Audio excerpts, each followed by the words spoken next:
Hello दोस्तों, अभी तक आपने हमारे एग्री पावर बस्ती चैनल को सब्सक्राइब नहीं किया है तो सब्सक्राइब कीजिए। आज हम बात करेंगे केचुए की खाद बनाने की विधि। केचुए की खाद बनाने की विधि के बारे में बात करेंगे, जो ICAR द्वारा नोटिस जारी किया गया है कि केचुए खाद कैसे बनाया जाता है। तो हम देखते हैं केचुए खाद बनाने की विधि। हम देखते हैं केचुए केचुए खाद बनाने की विधि और उत्तपक महत्व देखते हैं ना।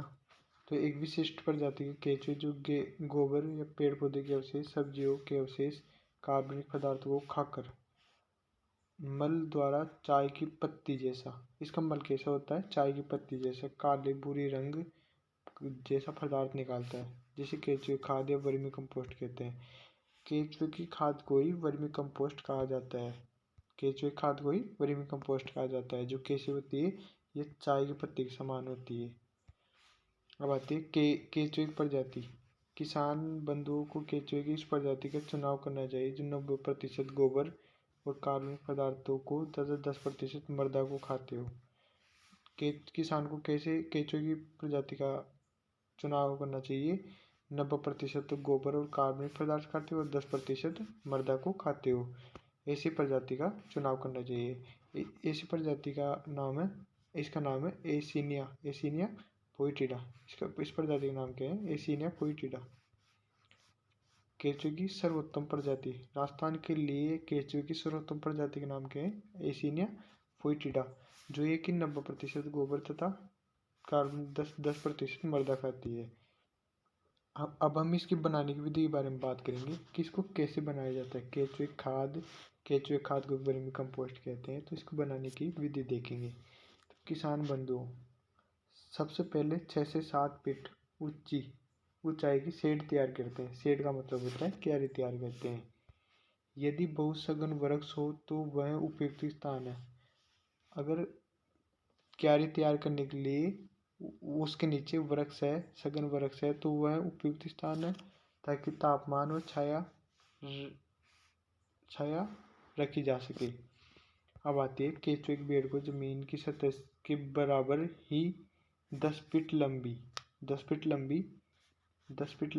3 फीट चौड़ी तथा 1 से 1.5 फीट ऊंची बेड़ बना लेते हैं। बेड़ की लंबाई अपनी सुविधा अनुसार रख सकते हैं। बेड़ की लंबाई 10 फीट से बढ़ाकर 20 फीट रख सकते हैं, लेकिन चौड़ाई व गहराई को इतनी ही रखते हैं। 3 फीट चौड़ाई और 1 से 1.5 फीट ऊंचाई रखते हैं। मीटर फिर फीट। अब इसके बाद आती है, इसके बाद बेड की सतह को गीला करने के बाद 2 से 3 इंच घास फूस पत्ते रखते हैं। अब हम केंचुआ खाद तैयार करने के लिए क्या करेंगे? सबसे पहले बेड को गीला करके 2 से 3 इंच घास फूस या पत्ते रख देते हैं। ठीक है। उसके बाद बात करते हैं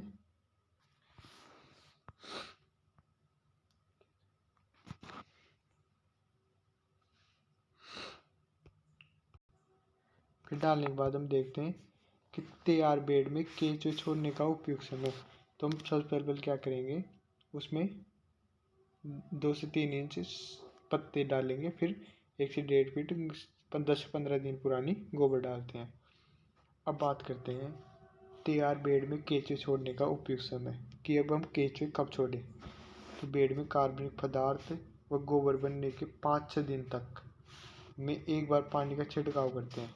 जिससे क्या होता है, पानी के छिड़काव से जो गोबर में जो गर्म हवा निकलती है, वो पूर्णतः गोबर ठंडा हो जाता है, इसलिए केंचुओं को गर्मी को सहन नहीं करना पड़ता। फिर उसके बाद है, इसके बाद 2 दिन के अंतराल पर पंजे की सहायता से गोबर को क्या करते हैं, उलट पुलट करते हैं, जिससे गोबर निकलने वाली गैस बाहर आ जाती है। जो गोबर से कौन सी गैस निकलती है? मेथेन गैस निकलती है, जो कि गर्म होती है, और गोबर का तापमान क्या हो जाता है? गोबर का तापमान कम हो जाता है, जो कि केंचुए के लिए उपयुक्त तापमान होता है।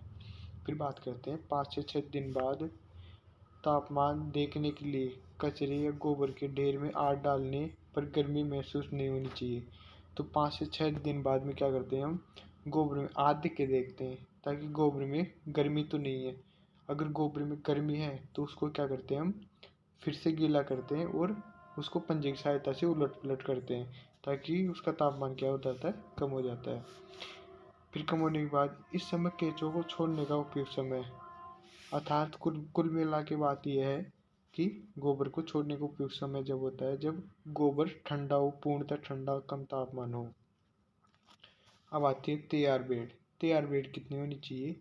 10 फीट। 10 फीट लंबाई होनी चाहिए ताकि हम इसको हम आवश्यकता अनुसार बढ़ा सकते हैं। और 10 बाई 3 बाई 1.5 फीट, 3 क्या होनी चाहिए इसकी चौड़ाई, और 1.5 फीट क्या होनी चाहिए ऊंचाई। फिट में 3 किलो आइसिनिया फोइटिडा, एसिनिया फोइटिडा प्रजाति का क्या कर छोड़ते हैं? केंचुआ। मतलब जो हमने क्यारी तैयार की है, एक 10 बाई 3 बाई 1.5 फीट की, इसमें 3 किलो एसिनिया फोइटिडा केंचुए प्रजाति के केंचुए छोड़े जाते हैं। अब बेड में केंचुए छोड़ने के बाद क्या करते हैं? बेड में केंचुए छोड़ने के बाद बेड की देखभाल एवं संभाल। बेड की देखभाल एवं संभाल। अब हमने कितने किलो केंचुए छोड़े हैं?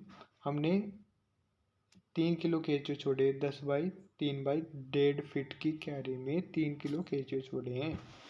तो हम अब बात करते हैं केंचुए की देखभाल संभाल भी करनी पड़ती है। तो इसके लिए हम फर्स्ट स्टेप अपनाते हैं कि बेड में केंचुए छोड़ने के बाद बेड को केले के पत्तों या जूट की बोरी से ढकना चाहिए, जिससे केंचुए को अंधेरे में हो। जितना अंधेरा होगा उतना ही केंचुए गोबर में खाद बनाएंगे, गोबर में वृद्धि करेंगे। गोबर ठंडा होना चाहिए इसके लिए। तो बेड में केंचुए छोड़ने के बाद पहले केले के पत्ते या जूट की बोरी। तो हमें केंचुए अंधेरे के लिए कौन सी क्या अच्छी रहती है? जूट की बोरी सर्वोत्तम रहती है।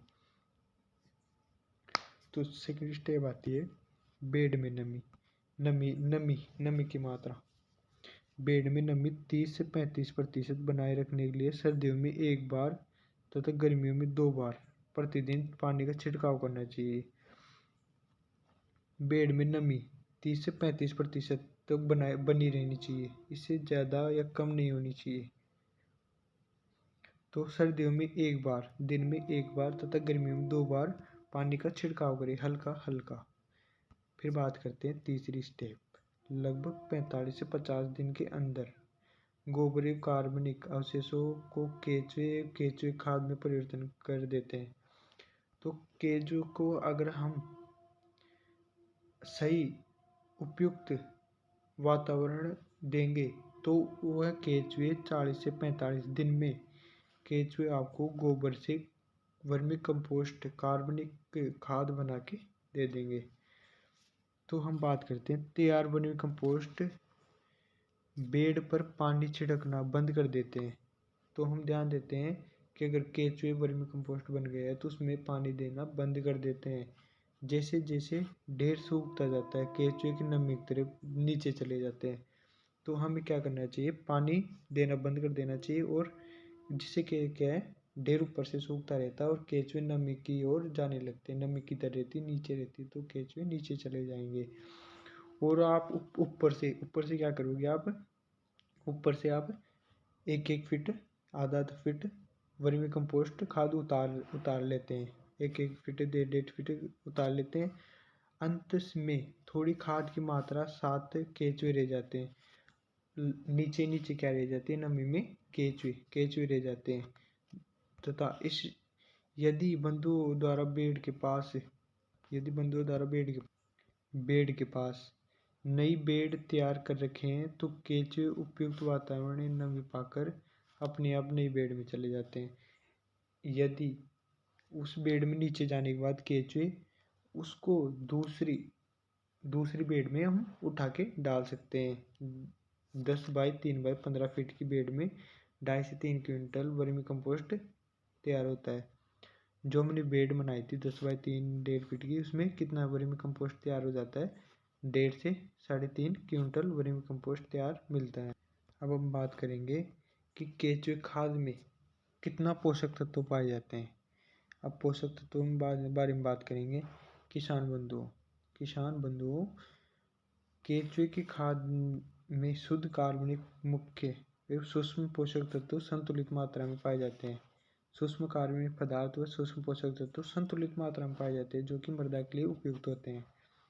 तो केंचुए खाद का पीएच मान कितना होना चाहिए? 6.8 से 7.3 के मध्य में होना चाहिए उपयुक्त, जिसमें उपयुक्त कार्बनिक वर्मी कंपोस्ट कहते हैं।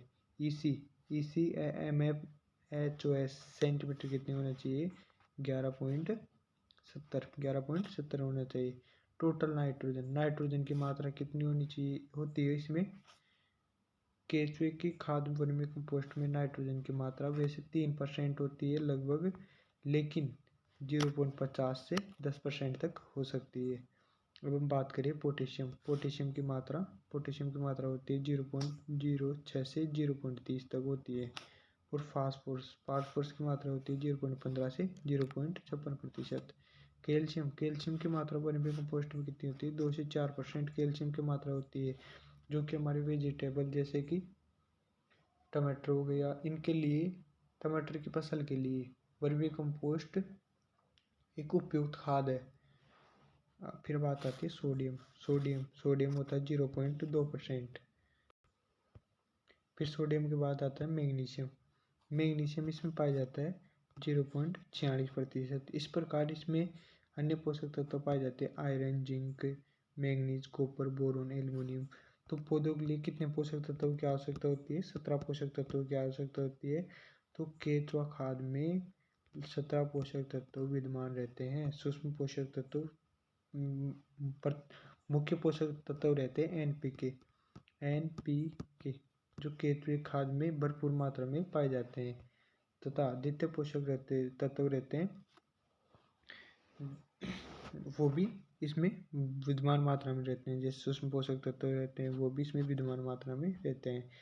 और ये केंचुए खाद एक जैविक खाद के रूप में उपयुक्त खाद मानी जाती है। तो केंचुए खाद में खेती में उपयोग कैसे लेते हैं? केंचुए खाद असंख्य लाभदायक सूक्ष्म जीवाणु पाए जाते हैं। इसमें असंख्य यानी कि बहुत सारे लाभदायक सूक्ष्म जीवाणु पाए जाते हैं जो मिट्टी में पाए जाने वाले जीवाणुओं को सक्रिय मिट्टी में उर्वरकता शक्ति बढ़ाते हैं। अगर हम वर्मी कंपोस्ट केंचुए खाद का प्रयोग करते हैं तो वह जीवाणुओं की सक्रियता कर मिट्टी की उर्वरा शक्ति को बढ़ाता है, जिससे कि उत्पादन क्षमता में भी वृद्धि होती है। उर्वरता शक्ति बढ़ेगी मतलब मृदा में पोषक तत्वों की मात्रा बढ़ेगी, तभी तो फसल में उत्पादन की वृद्धि होगी। तो इस प्रकार हमें केंचुए खाद की बहुत मृदा को बहुत आवश्यकता होती है। थैंक यू दोस्तों। अगर वीडियो पसंद आई हो तो लाइक कीजिए, सब्सक्राइब कीजिए, शेयर कीजिए। थैंक यू, धन्यवाद। इसी प्रकार वीडियो देखने के लिए वीडियो को सब्सक्राइब कीजिए। थैंक यू दोस्तों।